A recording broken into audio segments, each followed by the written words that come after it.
Welcome to the live. Today is Thursday, August 22nd, and this is Beyond Cancer live with Marina Blackford. Welcome to the live. If you're new here, make sure you subscribe. I do 2 lives a month, and I'm so happy to do them. It's the highlight of my month, but I get to connect with you. If you found my channel, you likely found my channel because you wanted help on the cancer journey. You were looking for chemo tips, radiation, surgery, you know, cancer survivorship. This is probably my biggest passion right now. How to live life after cancer, being told you've had cancer. What is that like? Well, I show you, and I showed you in a recent video as well.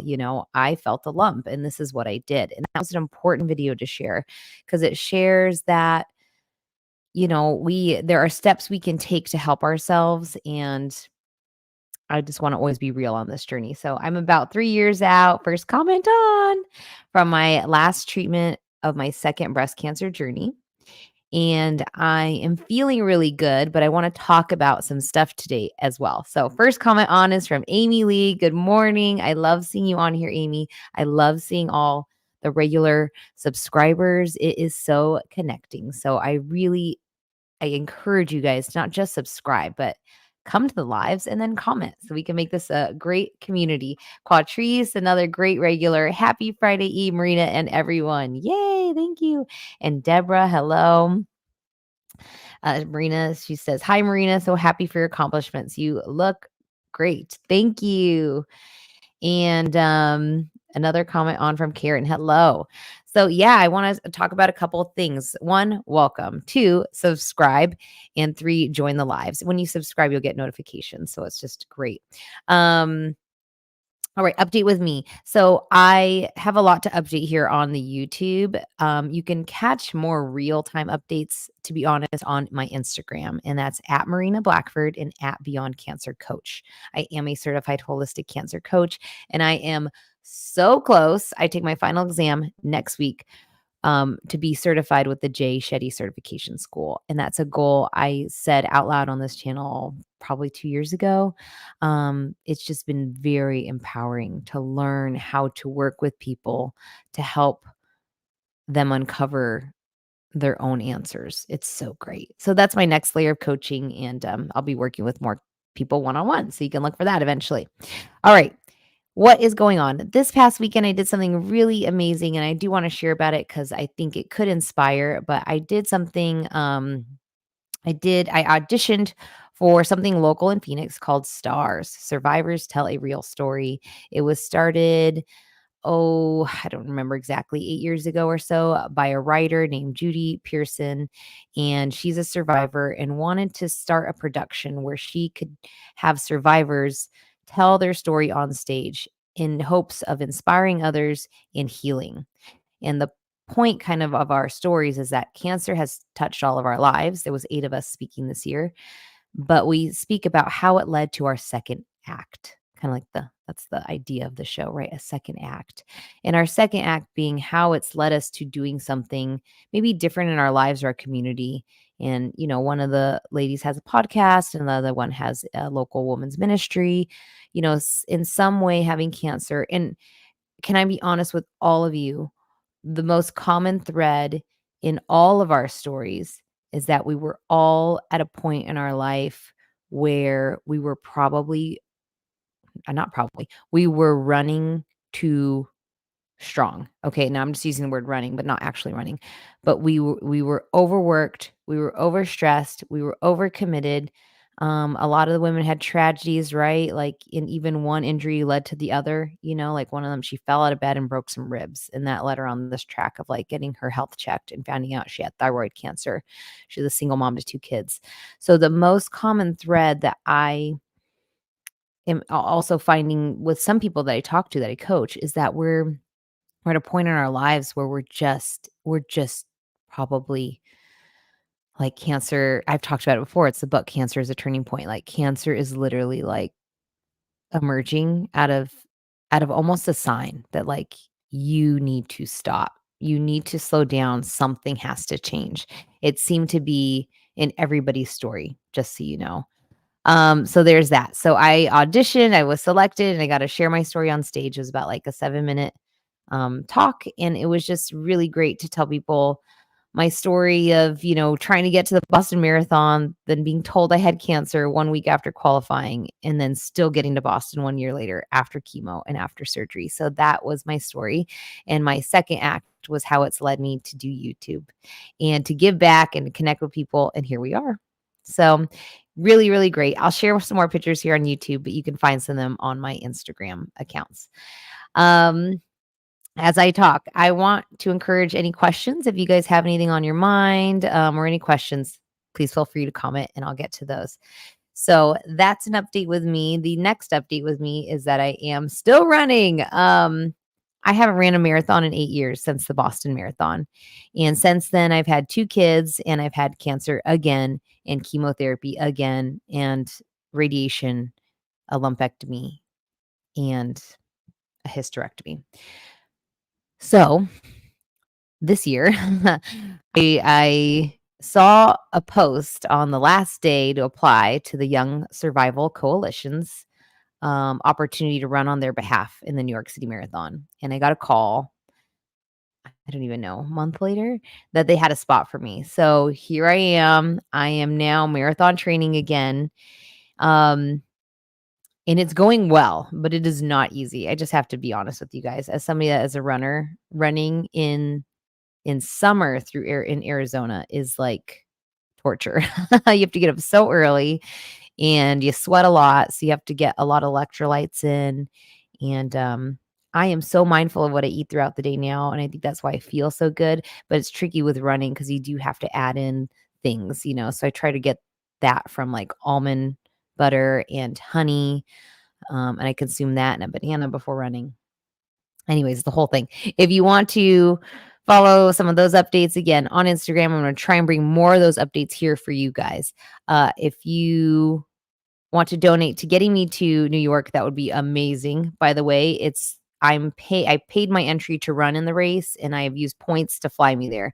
But otherwise, getting to be in the race and run it actually really depends. I have to raise a certain amount of money. So you can find that link and I'll put it down below. And all of your money goes directly to the Young Survival Coalition, helping people diagnosed with breast cancer. All right. Those are my updates. I want to talk about a topic that I think could help all of you. So here it is. Are you guys ready? Sleep. Okay. I want to talk about sleep today. I was just listening to the podcast, the DOAC, the Diary of a CEO. He does great interviews and he's interviewing a sleep expert. She's a doctor and she works with athletes on how to improve their sleep so it improves their performance. So there's a whole science behind it. Dr. Sherry Ma is a sleep scientist. Whose sleep was affected during cancer treatment? I'm raising my hand. Whose sleep has been affected after treatment? I'll still raise my hand. Whose energy level is the same, if not better, than before treatment? I'm not going to raise my hand. I don't know what it is, but I don't feel like my energy ever came back to what it was than before cancer treatment. And I'm just going to say it. Now look at me. I'm marathon training. I have 2 little kids. I'm doing a coaching program. I'm doing a lot of things and I can get it all done. But to feel truly rested takes so much since having cancer. Can I get a hallelujah in the comments? I just want to be a little bit honest there. So I want to talk about how important sleep is, but all the things we can do to help. And I do all of these things. I'm going to jump to a comment. Deborah, I know was not the point, but your white dress was gorgeous. Thank you. I wore this really, I didn't know what I would wear on stage for the Stars performance, but it was on a stage at the Herberger Theater in Phoenix, which is somewhere where I go to see like A Christmas Carol and like plays. And I was going to go with a pantsuit and then I went with a dress. And my friend said, you looked like you were about to accept an Emmy. When do I ever get to be on stage? It was great. Deborah also says, excellent. Slow down, take time to think and do what I enjoy. Yeah. Excellent point. Yeah. Yeah. I mean, sometimes it feels like we're just racing to the next thing in life. And then someday you're told a diagnosis, you know? I mean, I hope it's not cancer, but sometimes it's your thyroid, sometimes it's your blood pressure, sometimes it's your cholesterol, and it's just like these things start to, if you're getting your blood work checked once a year, which you should, your numbers might not just be looking good, and it's like, what is going on? It's probably a sign that we have to pause and start to pay attention to ourselves more.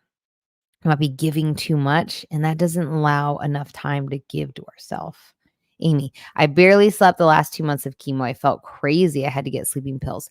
Amy, safe space. Thank you. Thank you for sharing. This is honest vulnerability on the cancer treatment. And Karen says, yes, stay tired. You're staying tired. You feel tired. Quatrice, no sleep before and after. Hand up. Thanks for sharing that we may be different before and after treatment. Yeah, I mean, cancer will change you in so many ways. I think it could change your mindset. It has for me to really prioritizing my life of like, what is the most important things to get done? Because we can't do it all. And then it changes us physically though. But we won't physically be the same. And we sometimes we have to work harder to get to a point of feeling comfortable in our body again. I think that makes sense, right? Quatrice, you look beautiful. Thank you for being so open and bold to share your story and inspire many others. Thank you. I felt pretty that day. I had my friend's daughter do my makeup, so that was nice. And then they had our hair done at the event. So it was just a really, really nice way to spoil ourselves. Another fun fact about me, I'm so happy that my hair grew back and all of that. I do not like doing my hair. Like it is my like I'm so thankful my hair is mostly straight because if I could just straighten it every day, I'm happy. I just don't like taking the time to do my hair. I think it's because I swim with my kids and I run and I get sweaty and it's like such a pain to do your hair every day. Like I will do makeup any day over my hair. So that's a little fun fact about me. So, anyways, maybe wearing wigs is the way to go, people. Um, Sleep. It has been affected since treatment. Here are some things that I've talked about in many of my videos that helped me through treatment, helped me after, and I just want to remind you guys to look into things that could help you sleep better. But here's something I'm learning from this podcast, the DOAC, the sleep expert. One, how important sleep is. She can measure it because she measures it in athletes. When they improve their sleep, they literally perform better, they shoot better free throws. I mean, everything. Like, so we know it's connected. Um, Here was one tip that she specifically mentioned that I didn't know about, so I'll share that right away. I like to take a bath before bed, probably like once a week, right? Take an Epsom salt bath, which is very good for kind of detox, by the way. Just kind of drawing out, some any extra toxins in our body. So Epsom salts and I light a candle, maybe put on some lavender essential oil. I really, really love it. But I tend to do it after I get my kids down to bed. She recommends if you're going to do a shower or bath at night that you actually do it with a wider gap before bed. And there was a science behind it because of our core temperature and the way it drops when we sleep. So a warm bath or shower should be done an hour or two before bed. And I was like, ooh, I do not do that. I literally like take a bath, get out, like brush my teeth and go to bed. So if you can have a wider gap between that and bedtime, it will scientifically set your body up for a better sleep cycle. There was one of her tips. I didn't know. All right. Here are other tips that I think are so important. She kind of talks about it in terms of an athlete example, working with an athlete that immensely improved. He was on the Golden State Warriors, but his sleep schedule before, listen to this, okay, because this might resonate with you guys. He was kind of becoming an older athlete, so noticing his performance is dropping. And after 10 years of being an athlete and doing this schedule, he thought he should change. His schedule was, get home from practice, eat, stay up playing video games till like 1 a.m., get like, I don't know, 5 hours of sleep, wake up, go start the day, go practice, then come back and do a 2 or 3 hour nap in the afternoon and then go again and go play a game. Okay. So she worked with him on changing his sleep and that next year the team went on to, like, go to the championships, and he was tested for performance-enhancing drugs because his game level changed so much when they changed his sleep. So, she said, "No electronics in the bedroom." We created a new wind down routine for him, which was reading before bed. Um, we took away the 2 to 3 hour nap, excuse me, in the middle of the day and changed that to a power nap closer to game time, 20 to 30 minutes.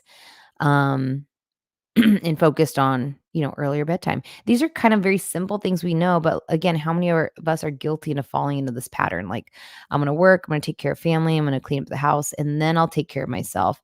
And taking care of myself is me watching TV for 2 hours or scrolling or going to bed much later than I planned. And then I'll just wake up whenever, and then I'm tired and I'll just take a nap later. The science doesn't support it, just so you know. Most people still, they say, right, need the 7 to 9 hours of sleep. Like you just do. And you have to get to know your body and what that is. So that's something I took away from the podcast. Um, I'm not always good at the no screens before bed. I don't usually do a bright TV before bed, but I'll do, oh, and she said you can audibly listen to something before bed. So if you like listening to this podcast or somebody else's, or should audibly listening to something was okay, but the bright light from the TV could be a little much too close to bed. Okay. So what else could I take from this? The nap. I mentioned in one of my chemo tip videos, and some people commented on why not the 2 hour nap? Well, from what I understand and what the sleep expert is saying, it really throws off your circadian rhythm, which is the rhythm in which your body kind of ebbs and flows with energy during the day. Um, Taking that elongated nap is not setting you up for the longer sleep you need at night, which is what gets you into deep sleep and REM sleep, which is where your body does a lot of repair. And we want our body to do that, especially on the cancer journey, especially after. So, I am too tired to stay up late. I don't do that. I have little kids still. They're 6 and 3. Capri is almost 4. I can't believe it. We're planning her birthday next month. So I still go to bed by like 10. That's just me, for example. And I get up though at 5. I need a minimum 7. So know your minimum. My husband is like an 8.5 hour, like 9. I'm like 7.5 is like my money. So, anyways, trying to know how much sleep you need and what time's good for you. I have a couple products here I want to show you guys. So if you're watching this, let's take a look. Let's take a look. So the other things that she suggested, the sleep expert, for creating a better sleep environment is the cave-like experience when you're sleeping, right? Dark room. I'll show you. Creating a dark room. So that's like no little lights emitting from anywhere, right? Blackout curtains, or she encouraged sleep masks. So I'll show you that. This is one of my simple sleep masks, and it's so soft that I have linked on my Amazon store. It comes in a 2-pack, and it's so soft and silky. It has a thicker strap, not the skinny one, because you don't want to like make a dent in your hair, right? It's adjustable strap, so you can make it bigger or smaller. And I would take this with me to the cancer center to rest during treatment, usually during like 30 minutes of when you're getting your histamine, antihistamine, when you're getting the Benadryl before getting chemo. That's when I would put on the sleep mask and just like ride that tired wave, because that makes you so sleepy. So I love these masks. I make great gifts. If you know anybody starting treatment, they're on Amazon. They're maybe like $10 for 2 or something. They are so wonderful. I'm gonna put it on right now and show you. Look at this. It's just pretty. Oh, it's just pretty sitting on my forehead. But yeah, slide it over the eyes. It's so comfortable. This was just amazing. And it's amazing for travel.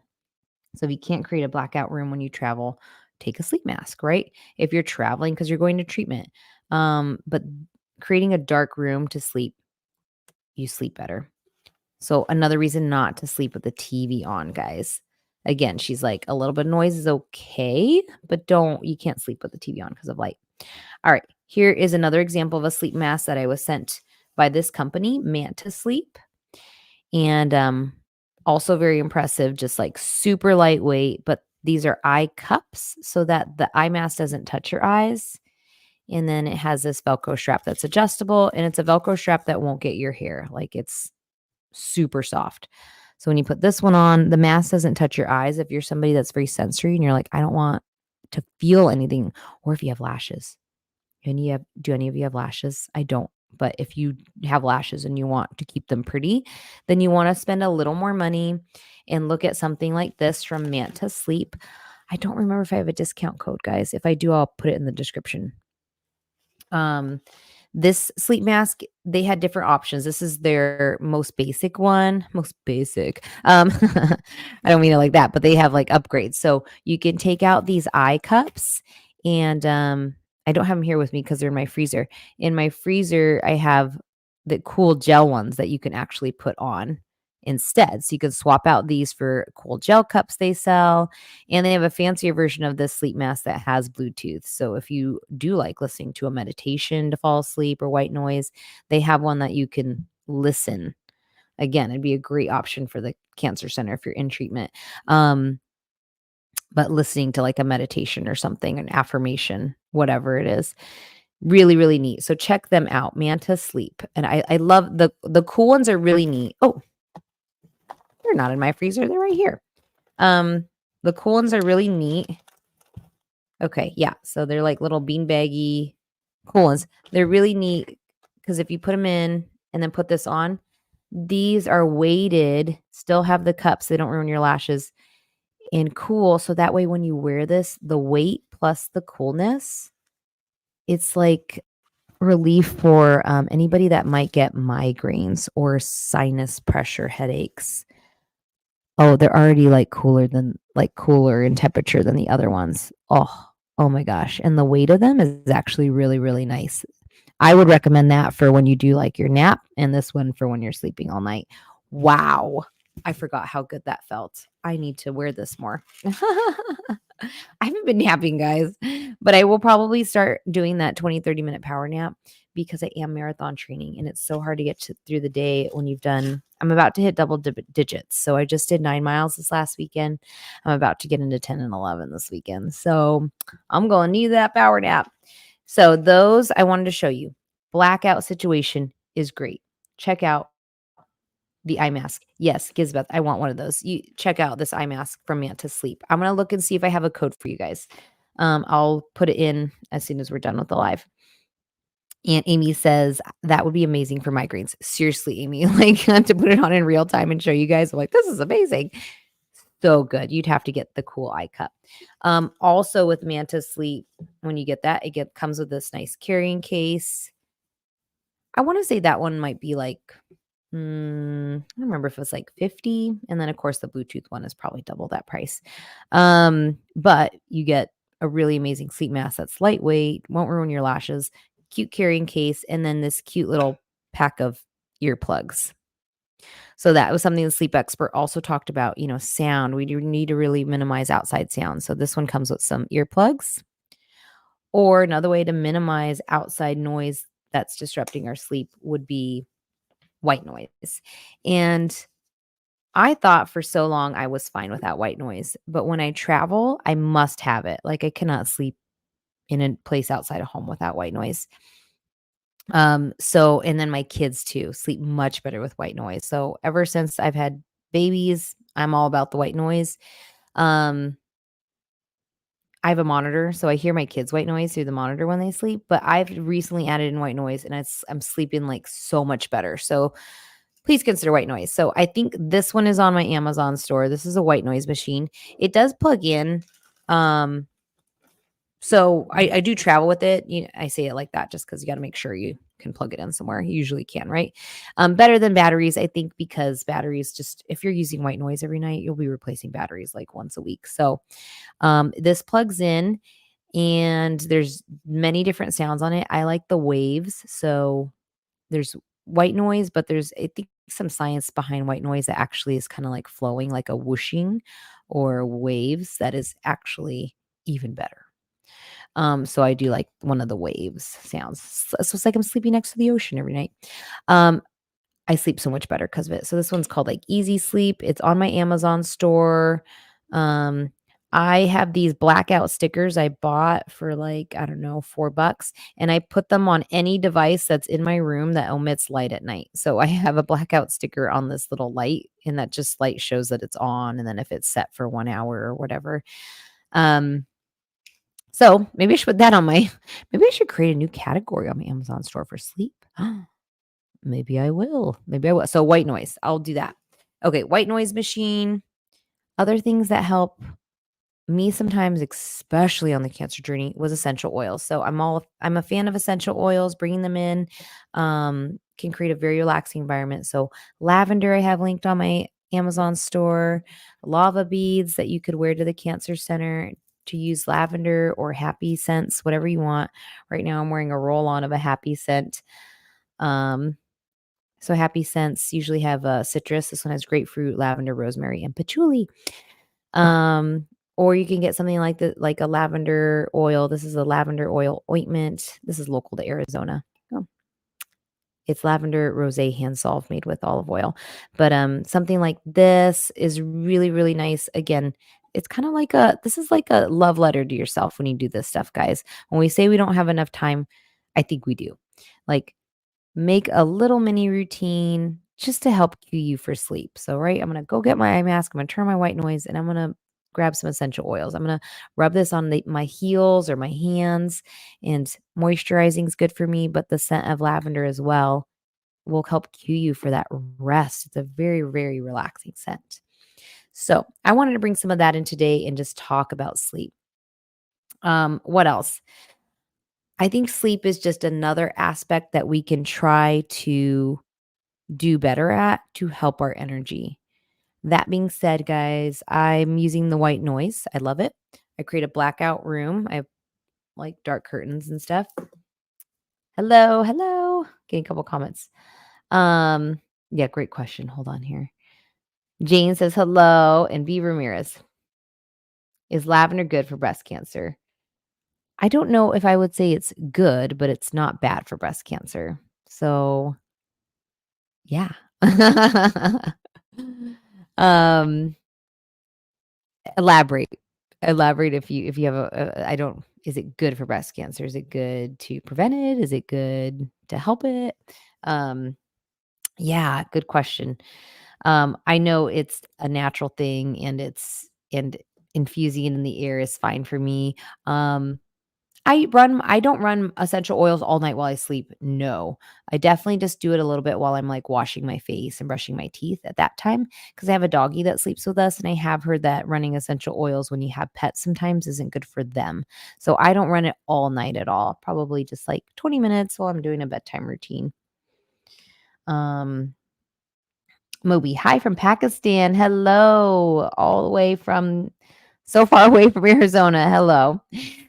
So sleep. Okay, all of these best practices for sleep, I really, really do believe they help. I think we have to focus on what we can control. Um, I still struggle with energy levels. It could be because I'm marathon training. It could be because I'm menopausal. Um, I think I want to just stress something that I did mention last week, and I think it might help some of you with a mindset. But a lot of times we think when I get the energy, I'll do the thing. When I have the time, I'll do the thing. And time and energy are not natural or motivation, right? Let's phrase it as motivation. When I get motivated, I'll do the thing. I'll walk, I'll work out, I'll do better, whatever.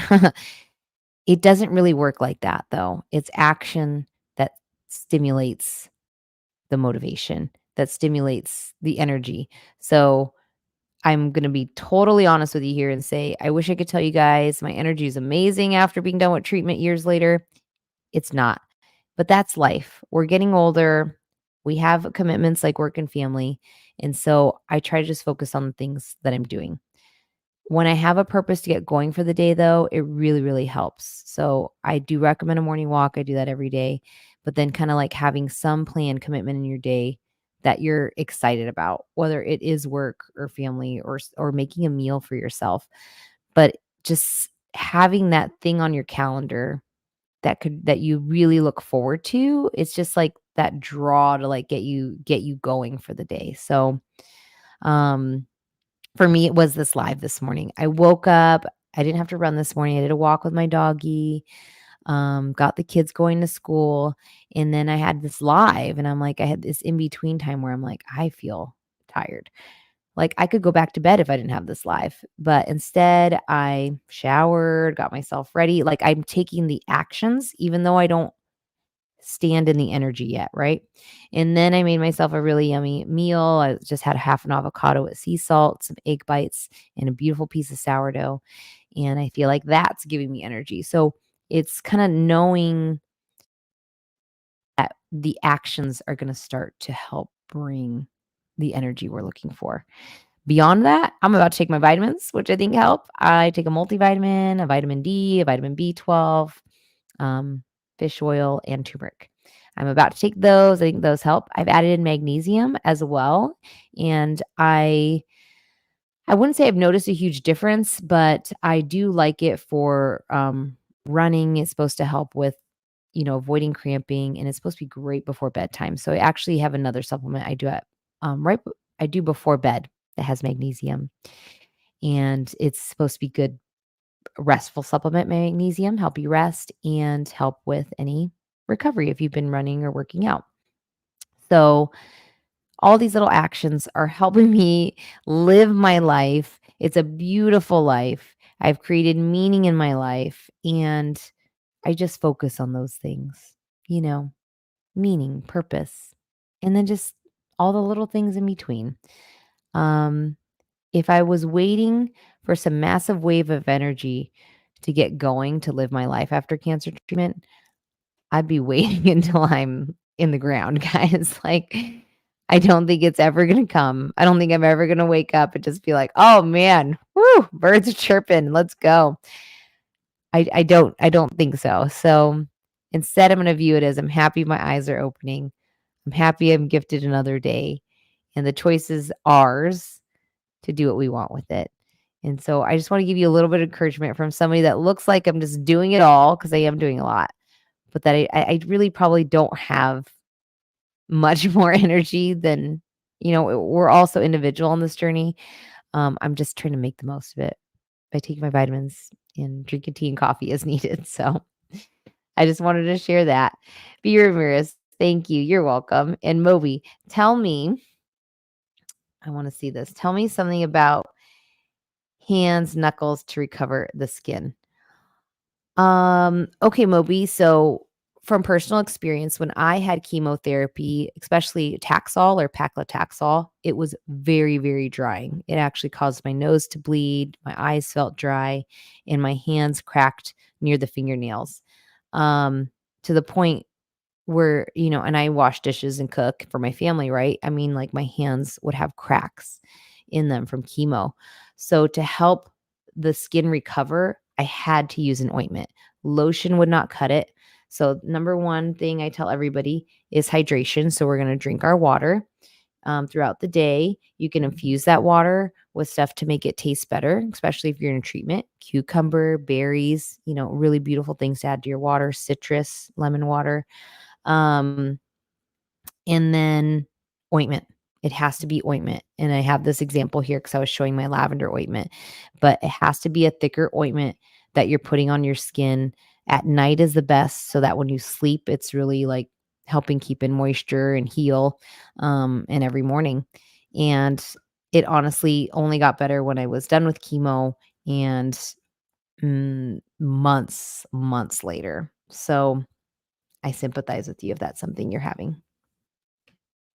Deborah, I do tend to not concern myself with me, so thanks for ideas. I would be different, more energetic person. Must try. No, do it. Yes, good. I'm glad I could inspire you. My point with all of this, right? Let's focus on how we can help ourselves sleep better so we can set ourselves up for success. It's just that energy, sometimes we're like waiting. We're like waiting for like this magic feeling to arrive. Like one day I'm just gonna feel better. And if you're waiting for that day, it just might be a long time. So just start doing, try. That's it. B. Ramirez, what coffee brand do you recommend after chemo? I buy an organic coffee blend at Costco. I shop there a lot for my family.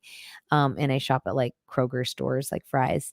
I always look for organic and I almost only do medium roast. Why? I'm a certified holistic cancer coach. Through our studies, medium roast is less risk of carcinogenic than dark roast. So, I prefer organic medium roast. Costco has a brand, it's, like, called Mayan Blend, and it's those 2 requirements that I look for, organic and medium roast. Though that's your best bet with coffee.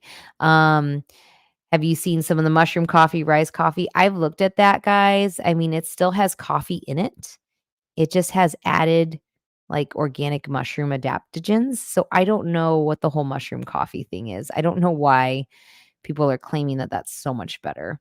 But, I do have mushroom powder that my husband and I will add to our coffee occasionally. He's a daily coffee drinker. I am not. I've actually increased it since I've been increasing my marathon training, probably 3 days a week. I have a nice latte I make with organic coffee. I fresh grind the beans. It's kinda like a ritual, like a love ritual. I add scoop of Vital Protein collagen to it, so I call it my collagen coffee, and I add a little sprinkle of mushroom adaptogens, which also helps with cognitive brain and energy, and I will take any of the things that help my brain and energy after chemo. So, that's what I do. All right, Therese, wear gloves to wash dishes and clean. It's so true, Therese. I know that. I have dish gloves. I clip them under my sink. I buy them at like the dollar store, pink ones, right? Um, in the winter, I have to wear those. And after, like during and after cancer treatment, had to wear those because my hands didn't stand a chance. In the summer, I honestly don't wear them as much. I just have like my dish soap and dish wand there. And in the summer, I'm kind of like, I'm in a hurry. It's not but I should wear them more in the winter. You have to. You have to. Amy Lee, I had a double mastectomy and recovery. Seems to be taking longer than I expected. I had lymph nodes removed, and that's painful. I still have 2 drains, and they are very irritating and sore. Prayers appreciated. Thank you for sharing, Amy. I remember you had surgery. How long has it been? Has it been 3 weeks? As or so, or update me again. Um, it's a major surgery. I think some people handle it really well, and that's great. I remember feeling like I was in a car accident after that surgery. I mean, once the pain meds from surgery wear off, I was on top of my medication by just keeping a paper journal of when I took pain meds, when I took ibuprofen. I would write it down because do not trust this chemo brain to remember. And then I usually had to take some food when I took that medication so it didn't upset my stomach. But again, really just doing all the things to help yourself. Rest is very important after surgery.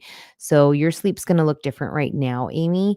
And when it's an appropriate time to really look at your sleep, 6 to 8 weeks afterwards, that's when you'll focus on like creating better sleep habits, right? By not going to bed like super late. But yeah, right now it's your job to rest. That's what I would tell myself, right? It's my job. It's my job to heal right now. Almost 3 weeks, yeah, yeah. So, I would also encourage whenever you have your next post-op to remind them if there's a physical therapist you should be seeing or get a referral yourself to see one. I think doing physical therapy is essential after double mastectomy. They need to help you work on stretching, strength, and range of movement, because our tendency is just to kinda curl in and not wanna do anything. I mean, that's how I felt. I was like, "Oh, I don't wanna use I'll just use T-Rex arms forever. It's fine." It's not fine. You need a physical therapist to help you stretch out and get your height so that you can reach up and grab a plate and stuff out of your cupboards and live a full functioning life without pain. So physical therapy. You're welcome. And prayers for our friend Amy. Thank you for sharing. All right, guys, that's what I had for you today. I wanted to talk about energy, sleep, best practices, life after chemo, survivorship. It's ongoing, it's never ending, and that's why I'm here. I want to remind you guys that you deserve to live life today. It might not look like your best life. I know that's a bold statement, but you deserve to live a full life during and after treatment. So, what does that look like for you?